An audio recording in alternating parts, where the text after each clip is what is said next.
Hey YouTube, it's Mark, And Rocky. and we are This Cruise Life. We're coming to you from on board the beautiful Norwegian Prima. Rocky, tell them where we are. We are in the Commodore dining room. It's the one of the included main dining rooms on board this ship. And we thought this was a great spot to be able to tell you about our first 24 hours because this is where we had dinner last night. So we're going to tell you all about what we did, what we saw, what we ate, what we drank in those first 24 hours. So let's go. If you saw our original short, it was cold in Galveston. It was 38 degrees, and that wind was whipping. Yes, it was. We had our earmuffs on, our gloves on, and anything else we could do to protect ourselves from that cold. Now, when we got to the terminal building, it was actually quite large. Definitely plenty of room. The systems that they had in place were efficient. We arrived about an hour before our check-in time, pushed us right on through the entire check-in process, went through TSA. They were a little cranky. For no real reason. Everyone had big coats on. They had to take the coats off, and then they wouldn't let you put your coat back on. It was a strange space. I think they were cranky because it was cold. But there were a ton of boarding agents. I think ours were number 25. Yeah, I think there was like 30. From the time we got to the terminal to the time on board. Yeah, it took us 25 minutes, believe it or not. It was wild. It was a nonstop movement, which was great. We loved that. Once we did get onto the ship, there was a little bit of a hiccup. Our cards didn't work, so security was like, yeah, you're gonna need to get that fixed. And right next door, they had a temporary guest services station set up. So we waited in line with the open door behind us as the wind was whipping into the ship. It was cold still, even on board. That's right. Okay, so initial reactions, though, once you step on board the Norwegian Prima is, wow. I mean, this is an absolutely stunning ship. It gives off some serious celebrity Apex vibes. It totally does. This ship is just gorgeous throughout all the spaces. There's tons of artwork everywhere. I mean, you're seeing just a very small amount of it here, but check out these photos across the ship. You know, it also, as I thought about it yesterday, gives off MSC Meraviglia vibes. Just look at this atrium and now compare it to this space on board Meraviglia. Very similar feel with the multi-layers and the floor-to-ceiling windows. I mean, truly gorgeous. You're going to hear us talk about this throughout the video. Some of the different dining venues, how gorgeous they were. Le Bistro, for example. One of the prettiest places I have seen on the ocean. Those chandeliers were gorgeous, just stunning. The entrance to Cagney's, actually, we both looked at it and at the same time thought, this feels like a little pink agave style entrance. Feels a little Virgin Voyage-esque here. And then as we continued to tour the ship, we found the Improv where Backdrop is located. So this is a big thing that Norwegian offers, and happy to see it on here. When your rooms aren't ready, you've got a place to put your bags until they are. I love that. The Mandara Spa on board Norwegian Prima is probably the largest spa we have ever seen. There were multiple saunas, there were steam rooms, there were ice rooms. Look at this pool. It is unbelievable. Not only is it the largest, I would argue it is the prettiest spa. Oh, look at all these stone chairs even. Prettiest spa that we have seen on the sea. I will also say that the materials that have been used, not just in the spa, but throughout the ship, have also been really rich and warm and sturdy, and there's just a lot of really nice design and thought that went into all the materials that were used across the ship. The marble pillars that have the lights built in,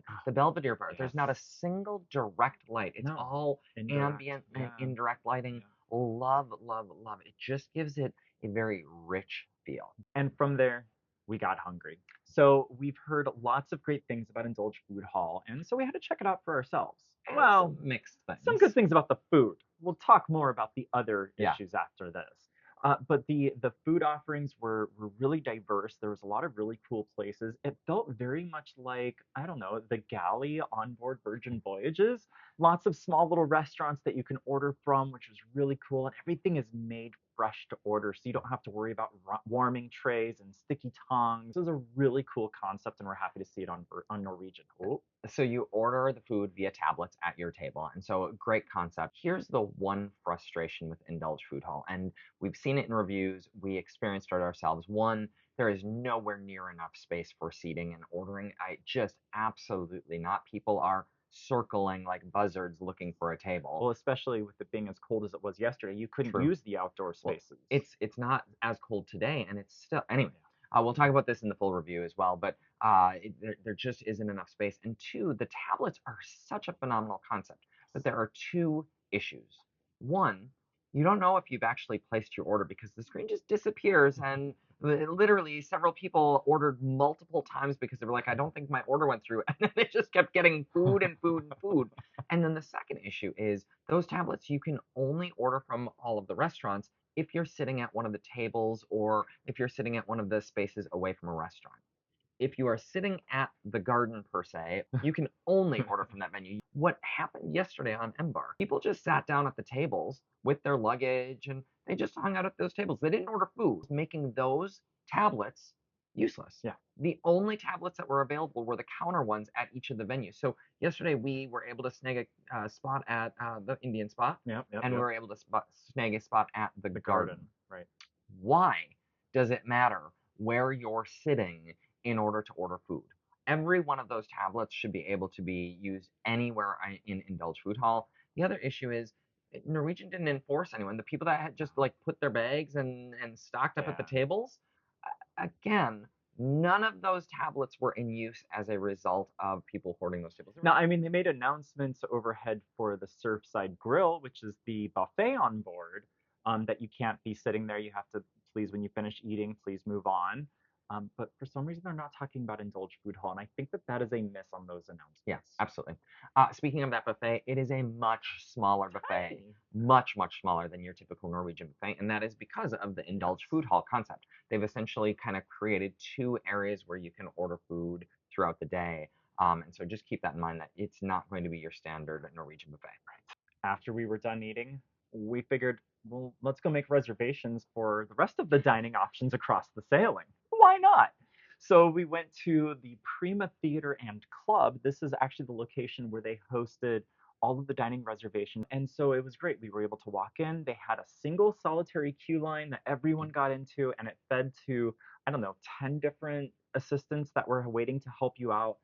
It was great. We were able to make our reservations for 2 out of our 3 more at sea dining options.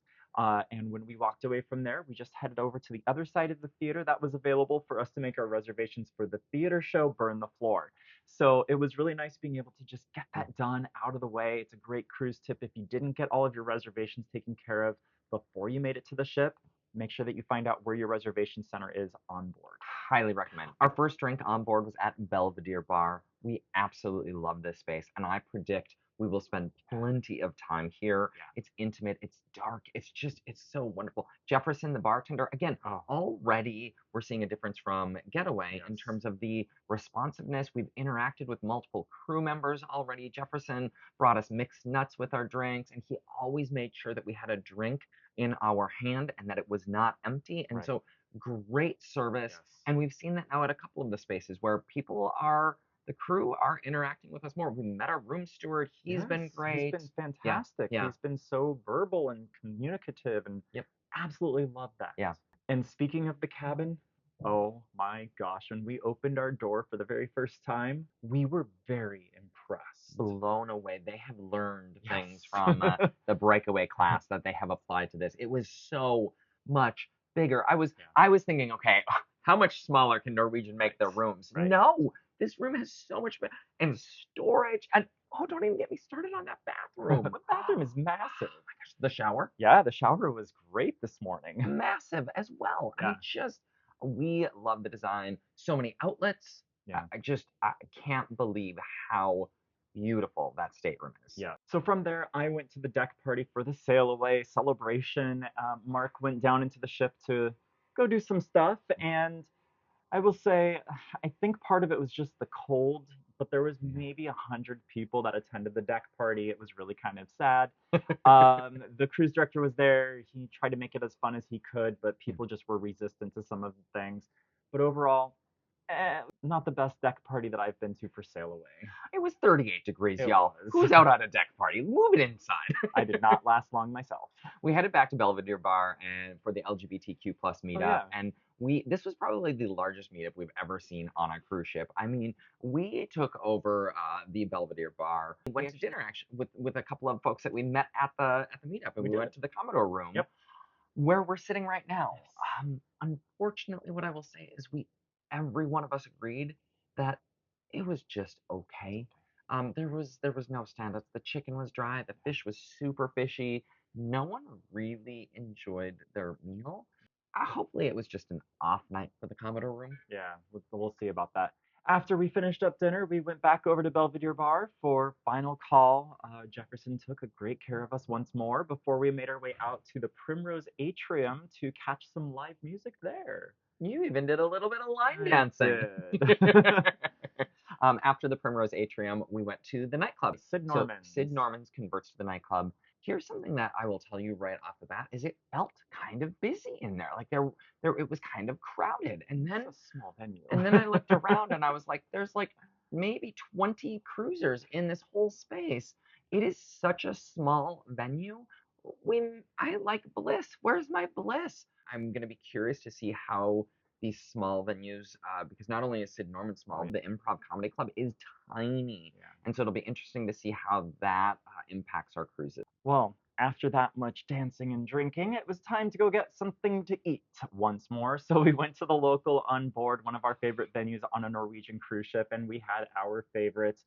I want to say that, Mark, you had your chili, I had a Reuben, we had our pretzel bites. It was delicious. It was good as always. It was delicious and just what one needs at that hour. It was.